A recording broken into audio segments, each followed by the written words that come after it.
আন্দোলনে নামল গ্রামবাসীরা। জামুরিয়াতে রাস্তা অবরোধ করে বিক্ষোভ গ্রামবাসীদের। অভিযোগ, আসানসোল পৌর নিগমের 12 নম্বর ওয়ার্ডে তীব্র পানীয় জলের সংকট। দীর্ঘদিন ধরে সমস্যার কথা স্থানীয় কাউন্সিলরকে জানিয়েও সমস্যা না মেটায় রাস্তা অবরোধ করে বিক্ষোভ। একদিকে তীব্র গরমে নাজেহাল শহরবাসী, তার মাঝে পানীয় জলের সংকট সঠিক সময় না পাওয়ায় চরম সমস্যায় পড়েছে স্থানীয় গ্রামবাসীরা। সমস্যার সমাধান না হলে আগামী দিনে আরও বড় আন্দোলনের হুঁশিয়ারি দেন অবরোধকারীরা।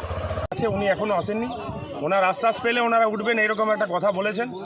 উনি এখনো আসেননি, বারবার কথা বলার সত্ত্বেও ওনার কোনো কর্ণপাত নেই ওনাদের। তাই অভিযোগ করছে কি কাউন্সিলর কখনো এখানে আসেই না। হয়তো কাউন্সিলর তো আসে না, 12 নম্বর ওয়ার্ডে আমার কাউন্সিলর কোথায় দেখতে পায় না, তার এরিয়ায় কোনো জায়গায় দেখতে পাওয়া যায়। এইভাবে সমস্যা হয় এবং এখানকার যিনি কাউন্সিলর তিনি আসেন, কিন্তু 12 নম্বর ওয়ার্ডের কাউন্সিলরকে কোথাও দেখতে পাওয়া যায়। আপনার পরিচয়? আমি সোমনাথ চ্যাটার্জি, জেলা সম্পাদক, জাতীয় কংগ্রেস। ভোটের সময় ভোট নেবে আর কাজের সময় কাজ করবে না। দেখা যাচ্ছে রাস্তাও খারাপ আছে, রাস্তা খারাপ আছে, ড্রেন আছে, কিছু করে না। শুধু ইয়ের থেকে পাস হচ্ছে সব কিছু, রাস্তা ড্রেনের, কিন্তু টাকাটা তো উনি নিয়ে নিচ্ছে।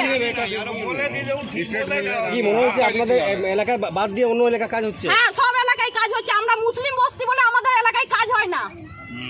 কতজন এখানে আছে মোটামুটি বাসিন্দা? অনেকগুলো বাড়ি আছে, মোটামুটি 30টা বাড়ি আছে। জামুরিয়া থেকে সঞ্জয় যাদবের রিপোর্ট, 99 নিউজ বাংলা।